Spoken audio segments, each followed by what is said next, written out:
本来以为台北的大多数夜市在地人可能不太推荐，不是吃腻了，就是有种恨铁不成钢的无奈。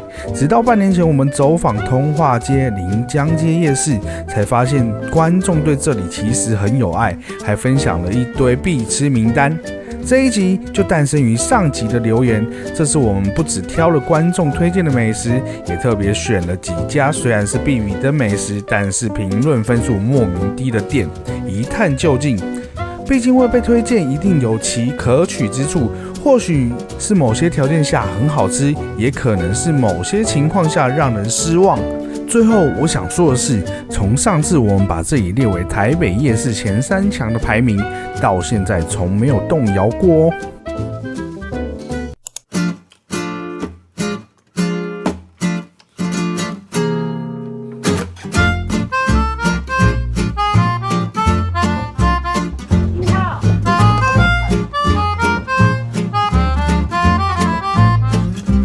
这一间是小胖好吃盐水鸡。我们上次来通化夜市吃了很多东西，但是这家没吃到，在留言呢，大家就超推这一家，然后有点像是被挞伐的意味了。所以今天呢，就来吃这家小胖好吃盐水鸡。对，那它其实在这边呢，已经是开了30年以上的老店老摊了哦。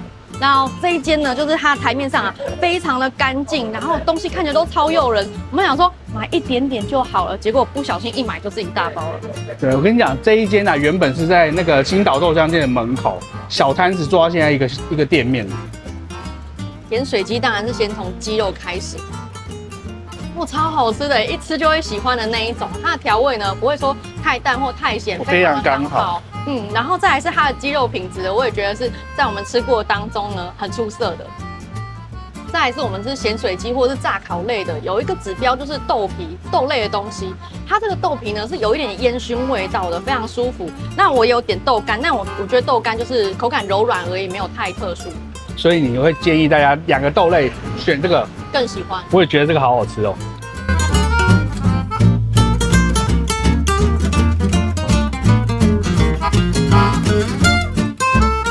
再来是这个五谷鸡爪冻，你点开评论的话呢，大家都是推荐一定要点这个，我们来试一下。这家的烟熏好厉害哦，超级好吃哎！哦，难怪我们上次没吃，大家挞伐成这样哎，就说你怎么没有吃？自己了，哇，好好吃哦！我觉得这可以比得过我家附近所有的咸水鸡的。我刚刚有一个想法，就是为什么我家不住这边？鸡胗真的是我自己蛮喜欢点的东西，它很脆口，然后再来是因为这东西很难吃味道，但它有吃进去一点。再来我吃这个是鸡肝，它的内脏类其实都处理得很干净。那鸡肝呢，比起一般的也真的是没有腥味许多，真的很推。那你比较喜欢鸡胗还是鸡肝？都喜欢欸。因为它鸡肝在那个评论上面也是评价非常非常高的。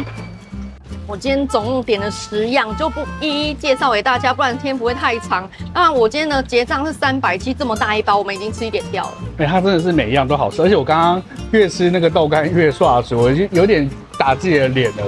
所以我接下来如果我有来，我一定还是会必点它的豆干。你吃这个香菇好好吃哦，好吃的东西就会有多一点篇幅。我刚刚都忘记我点卤香菇了。我觉得这间咸水鸡，我可以给它到95分，真的很好吃，真的很好吃。我刚相机拿起来之前的反应是我现在吃也是这样对，因为它把那个汤汁都吸进去，而且那汤汁又非常的刚好，很爽又很好吃。我跟你讲，它很适合爸爸妈妈，然后买回家给小孩配饭。很赞很赞很赞，这一间一定要吃，一定要吃。你看它现在还在排队，一直都在排队的状态。可是我们大概排20分钟排得到。我是下午5点来的。最后一句就好，鸡爪最好吃，真的那个超好吃的。本集影片感谢 GP 新世代充电池赞助播出。在我们的生活中，总有一些小电器需要装电池，但我真的不懂他们为什么会这么耗电啊？像我们家的体重计，一次就要用4颗电池。而且用没多久，荧幕就开始爱显示不显示，真的是吃电怪兽。还有小孩的玩具跟电动牙刷也是，电池一直换，真的超花钱又不环保。而且一次性电池放久了，可能还会漏液，造成电器损坏。有时候我们为了省钱呢，会一次买很多电池回家，结果放着它就自己没电了，精打细算却没算到会这样，反而更浪费钱。所以我们今天来到金星发生活百货南西店，来把我们的省钱救星带回家。就是这个 GP 新世代充电池。金星发在双北地区共有9家门市，除了充电电池之外呢，你也可以在金星发买到各式各样的生活用品，只要你想得到的，这里几乎都有卖。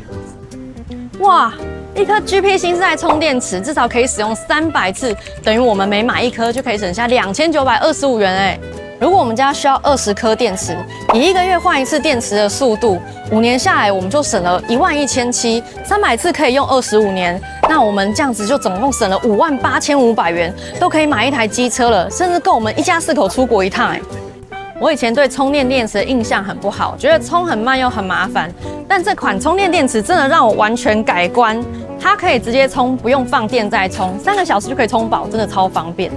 再来是比起一次性电池，充电电池的放电更稳定，可以让电器一直维持正常运作的状态，不会随着电力下降而供电不稳。它还有 LED 充电指示灯，充饱了就自动断电，不会过热过充，安全又省事。最棒的是，现在购买 GP 充电池入门套装，就可以一次拥有充电器，还有3号、4号电池各2颗。电池出厂时已经有充电了，买来就可以直接用，就算是突发状况，也不需要将就使用比较不环保的一次性电池，让地球减少一些废弃物，让我们为环保尽一份心力。因为可以一直重复充电使用，这些小电器永远都能发挥它的最佳效能，这真的是我近期买过最满意的东西之一了。8月1号到9月7号期间 ，GP 新世代充电池系列商品在金星发生活百货全面特价，买越多省越多，详情请见影片资讯栏。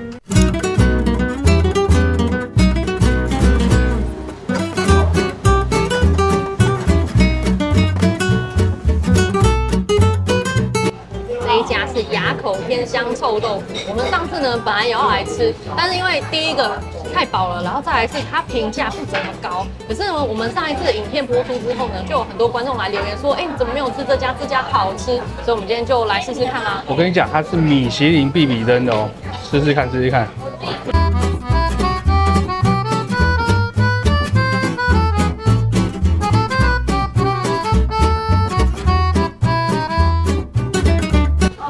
人生第一口，试试看。哇，好吃啊！大家刚刚看过你的表情，应该就知道好吃啊。对，它的皮啊很酥脆，然后里面还是嫩的。重点是呢，它酱汁放在里面一咬下去，真的超 juicy。而且呢，我刚刚看资料是说，它是用天然的那种植物去发酵，所以其实有一点酸味。泡菜超好吃的。那你觉得有3.2分那么低吗？没有，绝对没有。我要来吃一口。其实我从评论上面看到蛮多的是，大家比较不喜欢那个牛排的部分啊，对，因为它一半是在卖牛排的。我来吃看，我来吃看。我想说叫大家自己看就好了，干嘛讲出来？他们家另外还有卖一个很特别的品项，叫做炸汤臭豆腐，就他把炸的豆腐然后放到汤里面。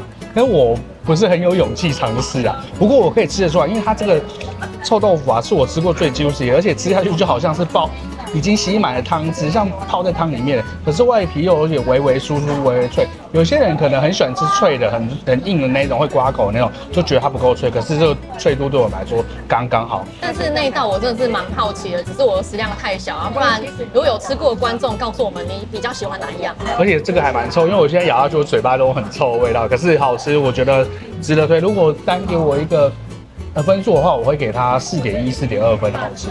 你看，你刚刚咬出来的时候，整个都在冒汁。我们刚刚一挤，全部都是汤汁。你看，我们已经挤过了，现在还是一大堆汤汁，像拧毛巾一样。一定要试试看，一定要试试看。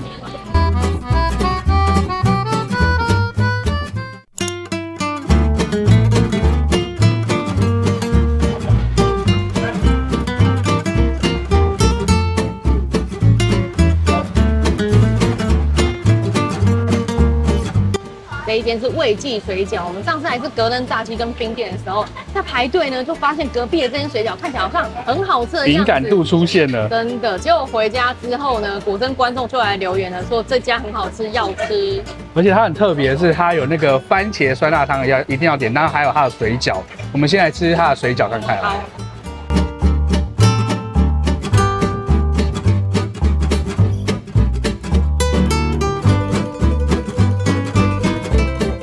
先来吃白菜水饺，其实看得出来，因为我们另外还有点5颗是韭菜水饺，然后我觉得它很厉害的就是它东西都是现包，然后馅料很饱这样子。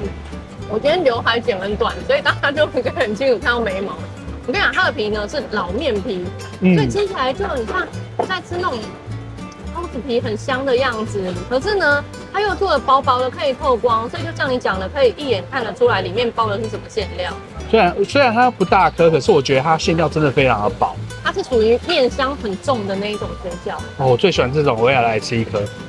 哦，这真的很好吃哎！我觉得我们一般没有办法吃到这种口感，因为它真的就是现包的，然后包完马上丢进去的那种感觉，所以吃起来滑嫩滑嫩，而且那个皮外面有点粗糙的那种细腻感，不知道怎么说。就是一般的水饺皮，它是吃起来滑滑的，可是这就是完全就是你吃馒头啊、包子那种感觉。老面馒头那种口感很棒很棒。你们看这个颜色，一看就知道是韭菜口味的，赶快来试一下。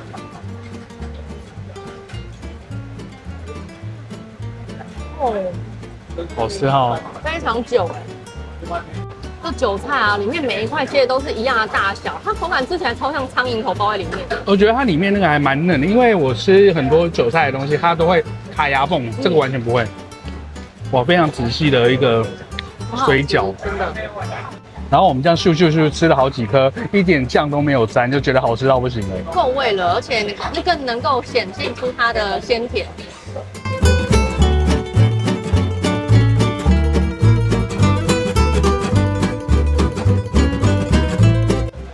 我们来喝这碗番茄酸辣汤。一般的酸辣汤呢会带点微微的勾芡感，但这碗番茄酸辣汤呢是很清澈的。让我觉得用番茄天然的果酸呢来当做取代原来那种醋的酸，对，是非常高级的手法，真的很好吃。我觉得吃起来非常有新鲜感。难怪大家都说一定要点，那个评论都说，哎呀，这个番茄酸辣汤一定要点。而且你看它的料真的是多到满出来，而且那个汤也很好喝。哎，好喜欢这间哦。很有那种老味道保留下来那种朴实感，有没有？它很有自己的特色，是外面取代不了的。想说来查一家，下一家要吃什么，没想到那么刚好就站在金星发门口。如果你想要买 GP 新世代充电池的话，这里也有卖哦。你好敬业哦。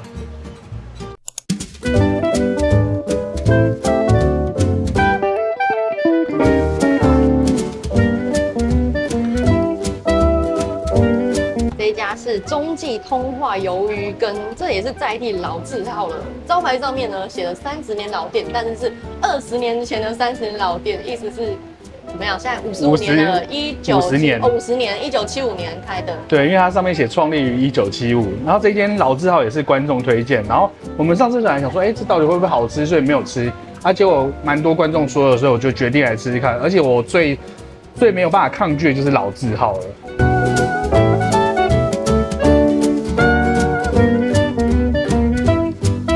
我先点的是3种羹，里面有鱿鱼羹，还有韩国羹，以及鱼酥羹。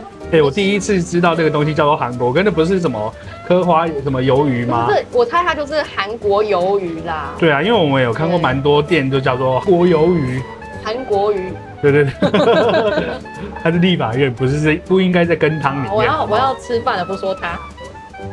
我本来想要先吃羹，太烫了入不了口，但是我沾到它的羹汤，哇，满满的柴鱼味，你可以想象吗？我只是舌头沾到而已。这也是那种你在捞汤的时候就可以闻到很浓的那个柴鱼味道。而且你看哦，因为我刚刚想说这羹汤里面是放了很像很多海菜的样子，结果一看不是，是柴鱼，都是柴鱼。这个羹非常的好吃，很鲜甜，然后里面也是有鱿鱼的。但是它又要跟韩国羹，就是韩国鱿鱼去做区别，蛮神奇的。那你再试试看这个韩国鱿鱼。好。虽然里面都是鱿鱼，是这个韩国鱿鱼，它非常的脆，跟刚刚的鱼羹是完全不同的口感。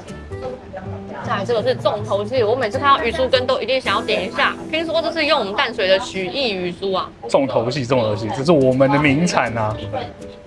我跟你讲，我形容一下它柴鱼有多浓。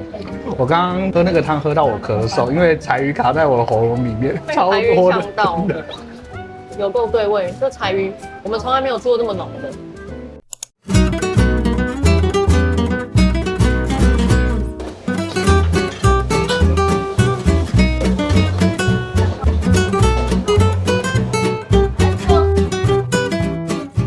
这一家是洛记小炒，是必比登推荐。然后真的是小炒，就是每一盘的分量都还蛮精致，但是对我来说是个好处，因为这条街有太多必比登，太多好吃的了。如果分量太大的话，我等一下什么东西都不用吃了。但是我的话，我希望它大盘一点。好，我们现在吃羊肉吧。好。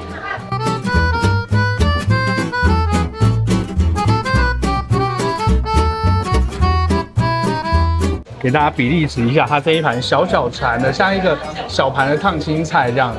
来试试看，蛮好吃的哎。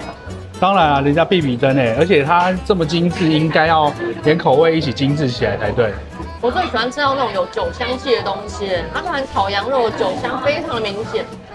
虽然说它小盘归小盘，但是你觉得口味是 OK 的？可以，就是吃到会觉得哦，有那个价值。我觉得那个酒香啊，可以更帮助这个肉呢提升它的甜味。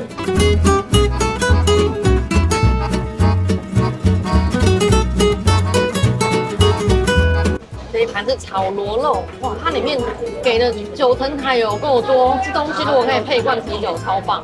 它的口味其实是蛮爽的，就是其实有点小众口味。不过你看它那个墙面上啊，写的菜单都是一堆啤酒啊、金牌啊、台啤啊、海尼根，这就是专门下班给大家吃的那种。真的，如果我下班后自己来点一盘炒螺肉，然后配一罐啤酒，我觉得回家之前的压力就全消了。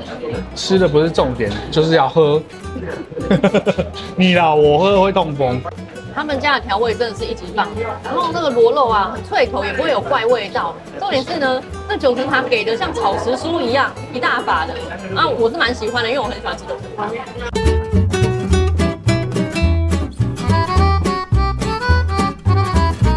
我们想说补充蔬菜，所以来点个炒豆芽试试看。这个分量大概就是你去铁板烧，然后它一份40块的一个分量。我觉得炒豆芽的调味没有太特别，算是中规中矩的。不会，我觉得超好吃的。怎么说？比铁板烧的都好吃哎。很脆啦。因为它的炒的口味好吃，真的。这间店我觉得它的口味很没有问题，很好吃。可是呢，出在价格或是分量其中之一。可以接受的人还是会来吃。你看现在店里面有空的位置吗？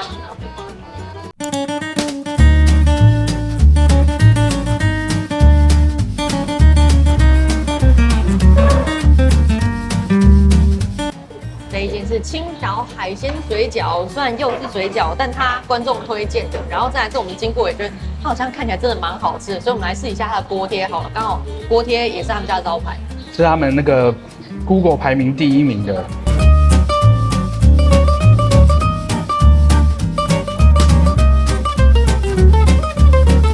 这颗锅贴吃起来有点怀念的味道啊，是不是？我跟你说吧，我跟你讲，我看它的样子。我以前住在石牌，有一间非常有名的叫阿财锅贴，它长得跟以前的阿财锅贴一样，20年前的。对，30年前的，因为现在阿财锅贴变成这样的大小，你看，所以以前阿财锅贴这个样子，而且它那个封口会掉一下，会拆开一下，也非常像。这家店你讲太多篇幅啦。这由我来讲好了，原本我觉得它看起来像以前阿财锅贴，而且这大小还蛮大颗的。结果我发现，它更好吃，比以前我小时候吃阿财锅贴还好吃，因为它这个皮非常的薄，然后它外面这边很酥，而且它那种酥是微微，不是到脆的，因为我觉得脆的话会变成让整个锅贴像饼干，我不喜欢那种，我最喜欢这种，它的皮很薄，很好吃，推荐一定要吃一下。它的内馅呢，其实非常细，看得出老板的那种细致。然后呢，它有锅贴的香气，却没有锅贴油腻。然后你这个肉馅咬下去啊，出来的是汁水，而不是油。对，我觉得它的内馅真的很像是水饺那种内馅。韭菜的也试一下。我觉得这条街的水饺都是怎么回事，都这么好吃。他们的功力都很强，里面的韭菜啊也是切的大小一致，再加上它的酱油其实还蛮好吃的。哇，我觉得跟刚刚那一间都好香。我觉得你随便在这边这一条街随便吃都好吃，真的。要不是刚刚有吃过水饺，这间的水饺我也蛮想试一下，因为它有干贝的口味，然后还有文仔鱼。对。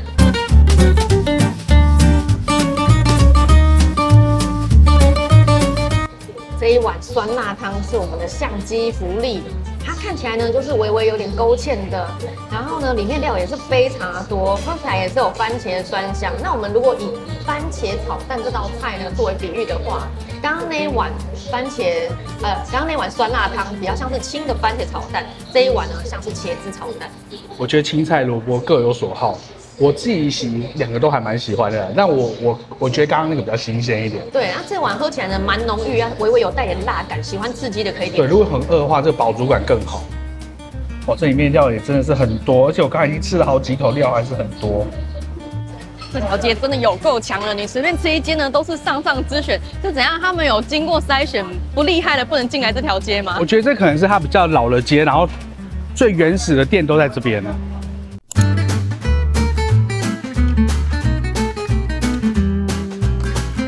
这一家是台湾手作水果冰淇淋，我存在名单里面很久了，然后来这边差点找不到，原来是一间摊贩。它的冰淇淋呢都非常的赞，都是水果天然水果去做的。然后呢，他刚刚请我吃一个释迦，我想说应该蛮腻的吧，因为释迦我直接吃就觉得是一种腻的水果，可是吃起来竟然是清爽的。这种东西在台东才找得到，他这边竟然有做这种手做的，而且我跟你讲，他试吃很大方，他已经摆了很多小杯给你，然后他一直挖可以一直挖，我们刚才已经吃了10分钟了， 4、5个口味有了，它口味有很多哦，而且蛮多是那种特别的口味。我觉得释迦蛮特别的，蝶豆花，然后龙眼都还蛮特别的，还有榴莲，你看。